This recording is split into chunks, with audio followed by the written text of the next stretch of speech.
Spain, champions of Europe yet again, and the best team won it. Once more. Euro 2024 has been nothing short of spectacular. The tournament has treated us to some of the most thrilling matches, dazzling goals, and electric atmospheres across the vibrant stadiums of Germany. And speaking of goals, guess who's leading the pack as the tournament's top scorer? Well, it all began with Germany taking on Scotland. The Scots, full of high hopes under the guidance of Steve Clark, were met with a formidable German side that dismantled them 5-1 in the opening match of the tournament. The host definitely sent out a clear message. Anyways, Euro 2024 isn't just about the action on the pitch. The next day brought its own share of excitement and off-pitch drama. Albanian fans knew exactly where to hit the Italians when the two nations met in Dortmund on match day 1. Right from the kickoff, the Albanian squad was on fire, with Bayrami scoring a 23-second stunner and breaking the record for the fastest ever goal in a European Championship match. Despite this lead, the defending champions bounced back, eventually securing a 2-1 victory over Albania. Luckily, there were no injuries, but that can't be said about the game between France and Austria. The French captain Kylian Mbappe was one of the tournament's most unfortunate casualties, breaking his nose during that match. The Real Madrid star didn't let it dampen his spirits, as he quickly took to social media, humorously asking fans for mask suggestions to protect his injured nose. The responses? Pure gold. This was definitely a huge blow to the French national team, but we all knew that Kylian was destined to get his turtle ninja mask.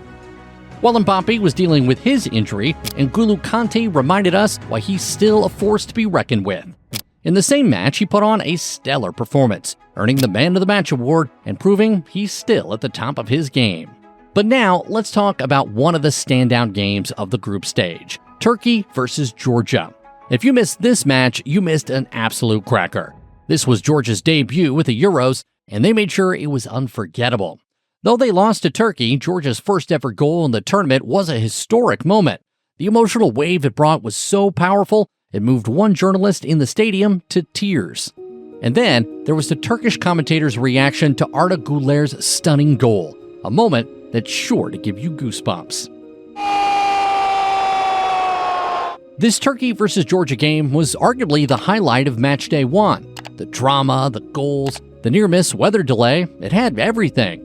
A huge shout out to the ground staff in Dortmund, who ensured that the game could go on despite the heavy rain, especially this guy.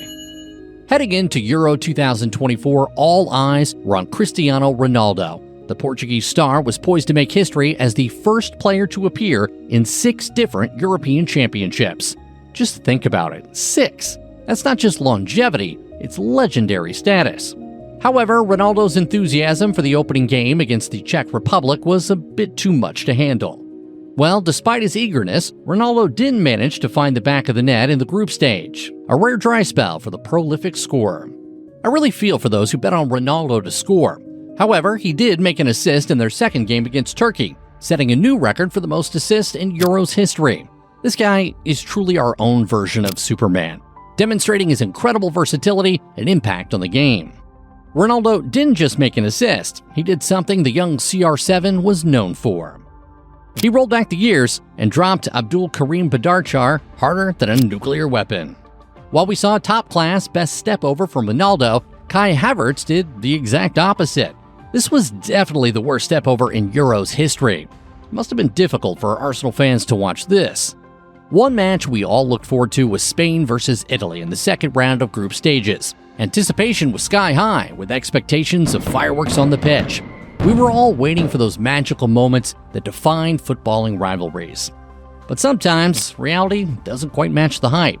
This was the perfect summary for that match. Poor Riccardo Calafiori. Rumors had it that Manchester City lodged a $100 million bid for Calafiori before the Euros. Hope they didn't change their mind after that match. It's impossible to talk about the group stage highlights without mentioning Switzerland's very own Xherdan Shaqiri. This guy has a knack for lighting up international tournaments, and Euro 2024 has been no exception. He opened his goal-scoring account against Scotland. The goal was spectacular. The celebration didn't go as planned. Whether the celebration went well or not, Shaq is a national hero. With his recent performances, Shaqiri has outscored some of the greatest footballers in history at major tournaments, surpassing legends like Eusebio, Alan Shearer, Patrick Kluivert, Wayne Rooney, Raul, and Zlatan Ibrahimovic. That's right, Shaqiri has more major tournament goals than all these icons, which is no small feat. Shaqiri has now joined an elite club of players who have scored 5+ goals in both the Euros and the World Cup. The only others in this exclusive group are Michel Platini, Jurgen Klinsmann, Zinedine Zidane, Thierry Henry, Cristiano Ronaldo, and Romelu Lukaku. These stats are truly mind-blowing. While Shaqiri and Switzerland are having a great tournament, for Croatia, the Euro 2024 is one they'd rather forget. Even their 38-year-old veteran captain couldn't save them from an early exit. Modric delivered a stellar performance in their final group game, earning the Player of the Match award, but it was bittersweet. A late, decisive goal from Italy shattered Croatia's hopes, potentially marking the end of an era for Modric's international career. Yeah, I definitely wouldn't be smiling too. However, Modric had a reason to smile when an Italian journalist paid a heartfelt tribute to the Madrid midfielder during the post-match press conference. Career, once again, you signed off as a top-class player, scoring despite having missed a penalty. I just wanted to say this to you. I'd like to ask you to never retire from your playing career because you're one of the finest players that I've ever commentated on. Thank you.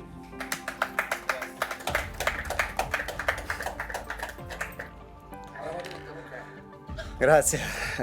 Spain topped Croatia's group, sweeping through all 3 matches with a perfect record, 9 points and not a single goal conceded. Pure dominance. Their early matches, particularly the demolitions of Croatia and Italy, showcased a revitalized Spanish squad.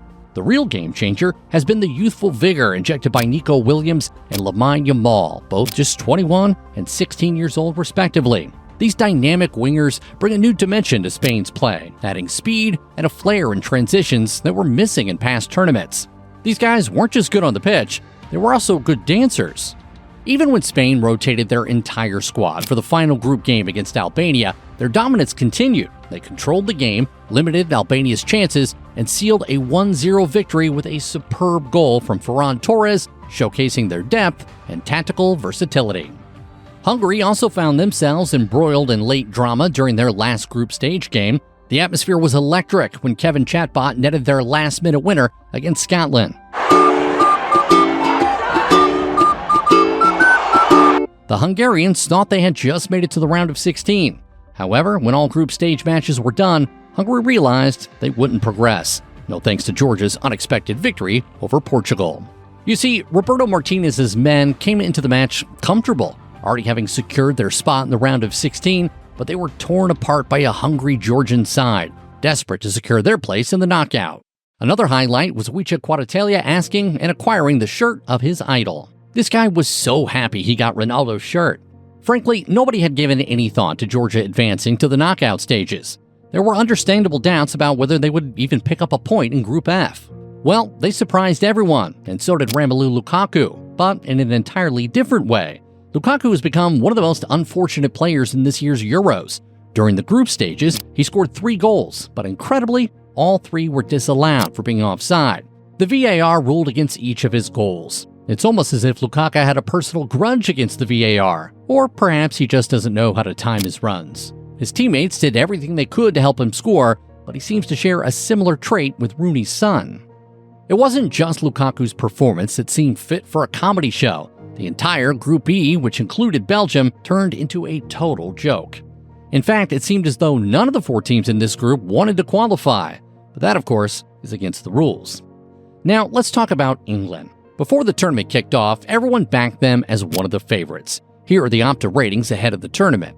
English fans were hyped. It was all set up for a big show. They started with a tight win against Serbia, thanks to Jude Bellingham's solo brilliance. But then Denmark happened. Bellingham, who was a hero in the first game, ghosted completely. England could only manage a draw. Next up, Slovenia. It was another underwhelming match for England. Bellingham failed to deliver again. The game was so boring that some players on the bench and fans even fell asleep. Despite topping their group, England's performance was underwhelming, and fans weren't too pleased with how things were going. Was it only Jude who failed to deliver? Not at all. The whole team was a mess. Statistically, England's struggles were stark, and we all know that stats don't lie. This is a stat after their second group game. After the group stage games, Phil Foden's passing statistics highlighted a worrying trend. He connected more with goalkeeper Jordan Pickford than with star striker Harry Kane. As a creative player, managing only one pass to your center forward across 3 games is really poor. The broader numbers for England are even worse. Their expected goal tally of 2.26 doesn't paint a rosy picture. It's better than only Serbia's and Scotland's, which isn't impressive at all. When you compare their XG for matches against Serbia and Slovenia to last season's Premier League games, it's pretty dire. It's lower than any of those matches. They recorded lower expected goals than any other side that qualified for the knockout stages, while Slovenia was the only side that qualified to have fewer shots than Gareth Southgate's men. It seems nothing's coming home again this year for England. Moving on, let's talk about Ralf Rangnick and Austria. Before the tournament kicked off, everyone had their eyes on a few dark horses, and no doubt Austria was one of them. But hell, no one predicted that they'd top Group D over heavyweights like the Netherlands, France, and Poland. Did Ralf manage Man U? Yeah, it seems we know what the problem is. Fast forward to the Euros, and he's completely transformed a hungry Austrian side. Their journey began with a tough 1-0 loss to France, but even in defeat, Austria showed they could disrupt the best. Then came the match against Poland, where they turned on the Jets in the second half, clinching a decisive 3-1 win that put them back on track. But the real statement came against the Netherlands. Austria's intense press rattled the Dutch midfield so much that they had to sub off Joey Veerman early in the game after he lost possession a whopping 16 times. Austria won the game 3-2. The group stage was a wild ride. Every one of the 24 teams got a point at least, proving no team was there just to make up numbers. The points differences between the top and bottom teams in each group was the tightest since Euro '96. The knockout stages didn't disappoint either. Here's a look at the exciting matchups in the round of 16. Now, this round started with a bang. Italy, as the defending champion, got knocked out by Switzerland. The Swiss dominated, making Italy look like they had never played together before. The statistics from the game showed just how poor the Italians were. The Swiss weren't just lucky, they were clinical. This was Switzerland's first win over Italy in over 30 years, and what a time to do it. Another person looking to make history in the round of 16 was Cristiano Ronaldo.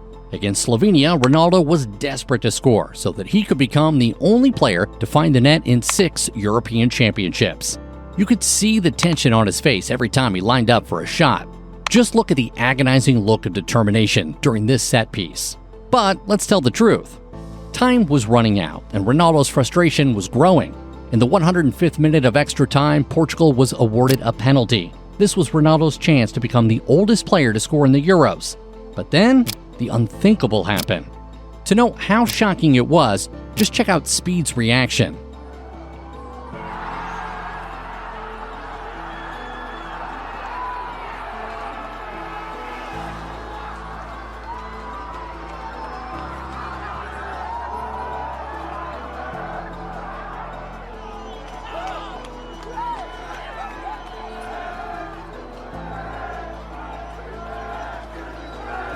Never in my life seen him miss a penalty.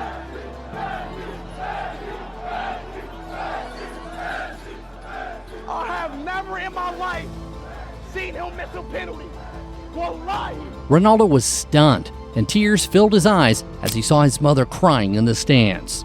Just when it seemed all hope was lost, Diego Costa became Portugal's hero. During the penalty shootout, he pulled off 3 incredible saves, leading Portugal to a 3-0 penalty victory.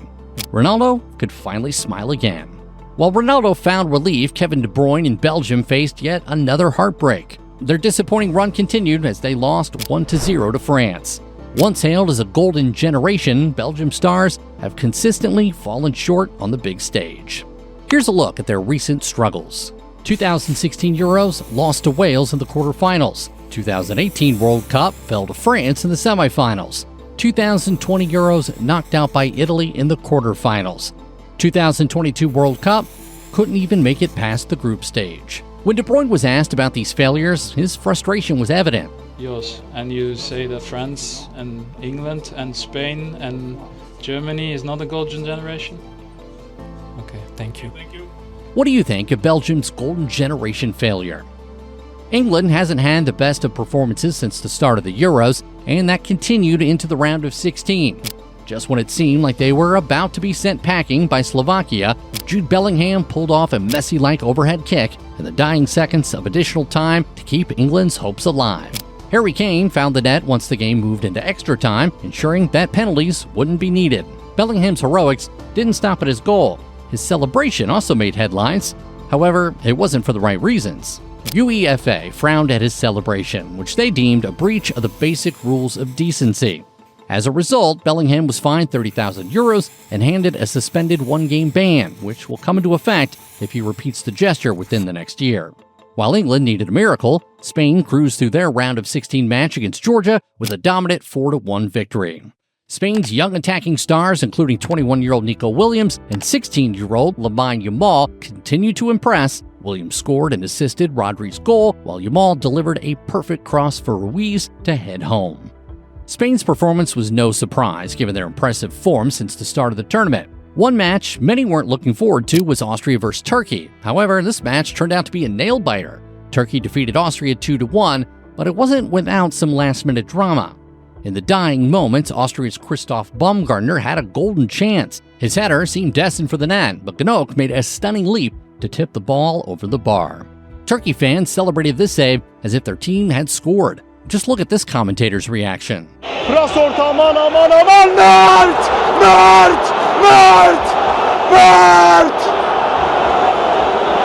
Ahtapot musun? Even without understanding Turkish, the reaction from the commentator captured the sheer ecstasy of the moment perfectly.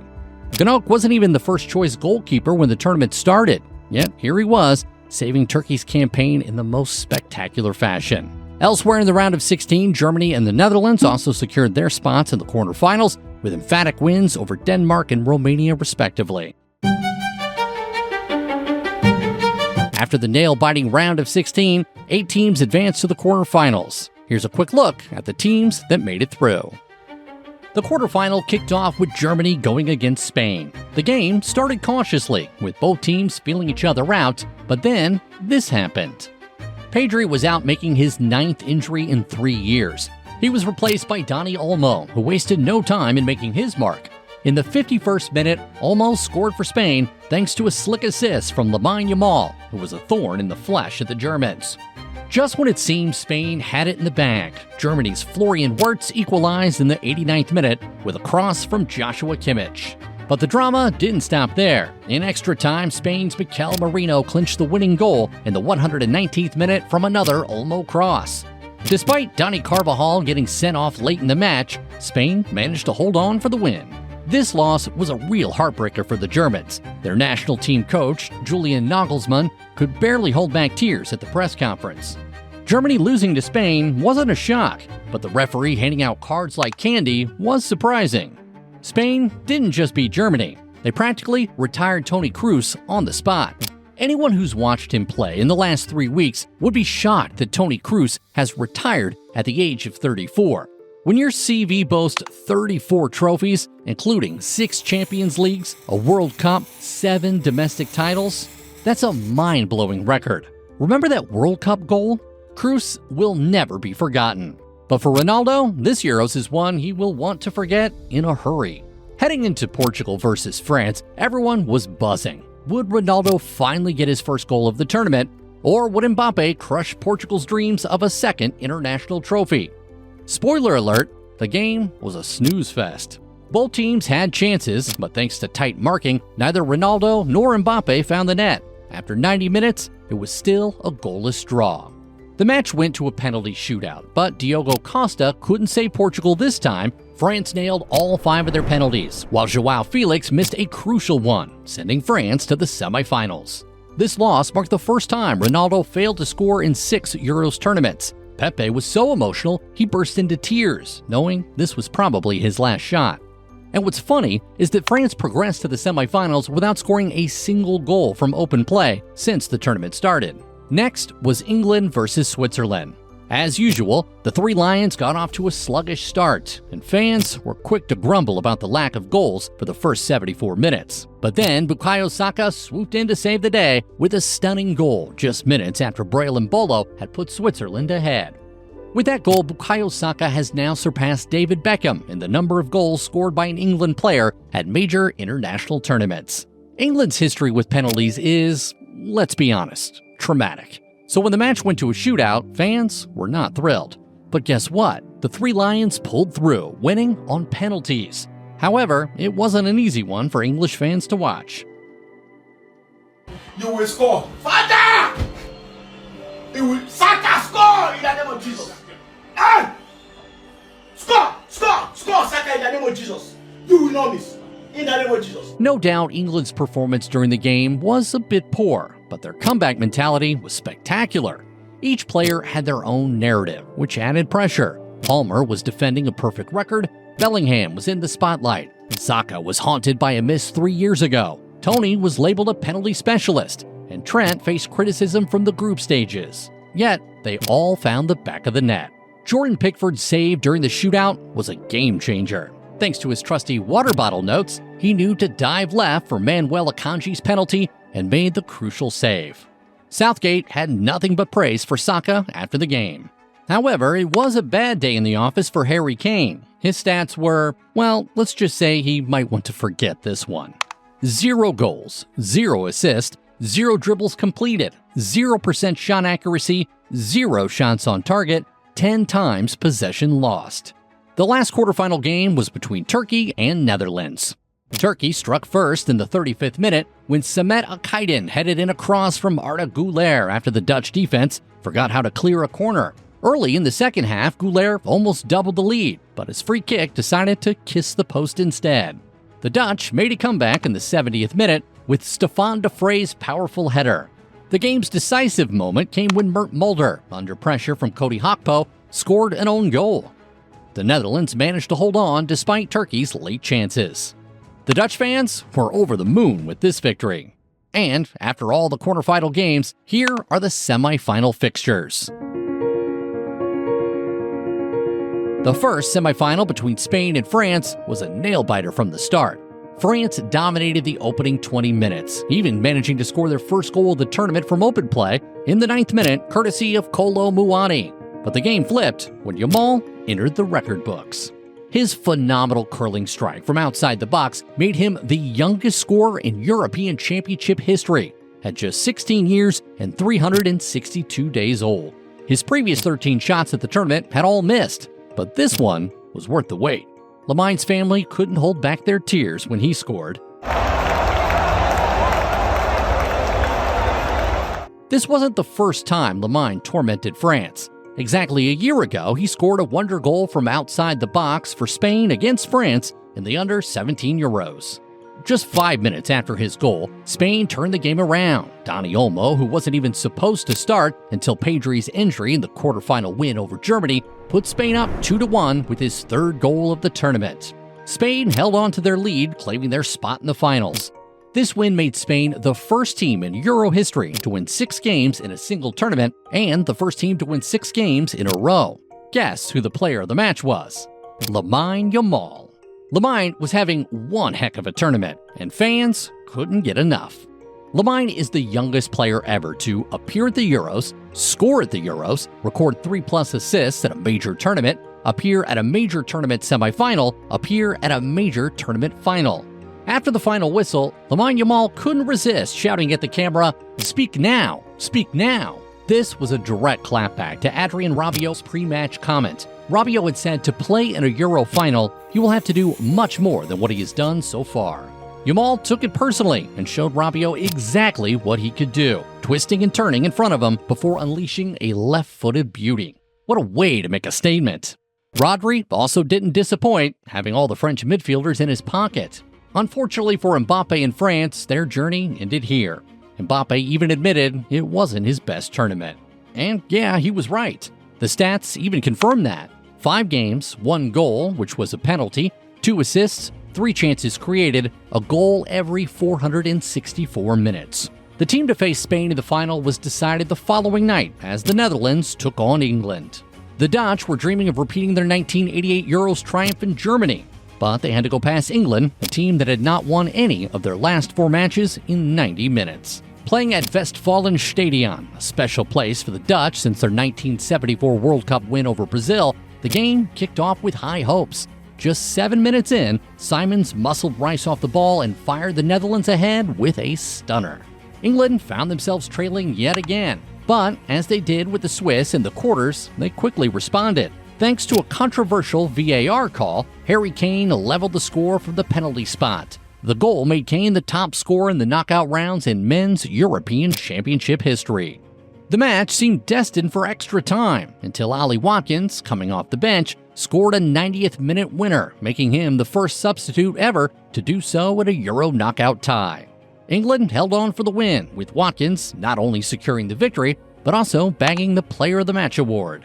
And he wasn't the only standout. Kobbie Mainoo had a night to remember with 100% success in tackles, duels, and long passes. This win also marked Gareth Southgate's record-breaking 13th unbeaten match at the Euros. It hasn't been a smooth campaign for England, but they're through to their second consecutive European Championship final, still dreaming of their first major trophy since 1966.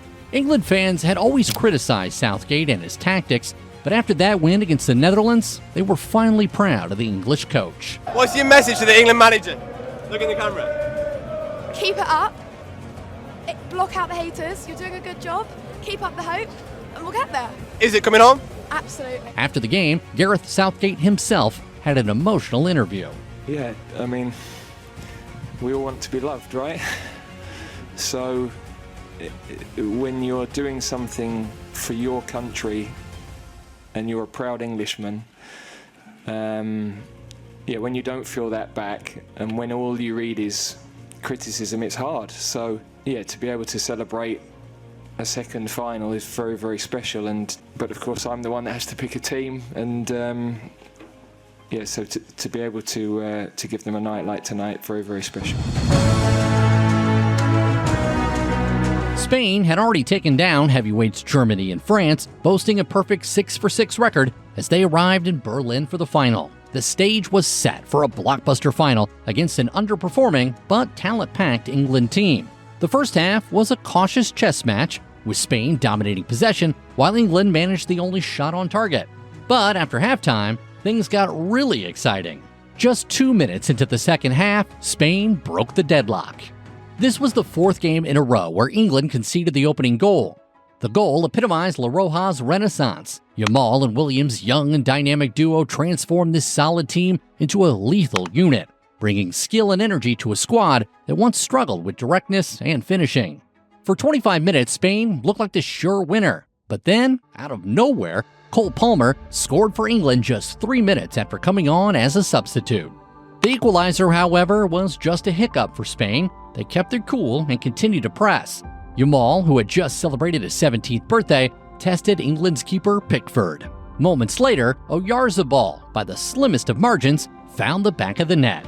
Spanish fans erupted in joy as their team took the lead again.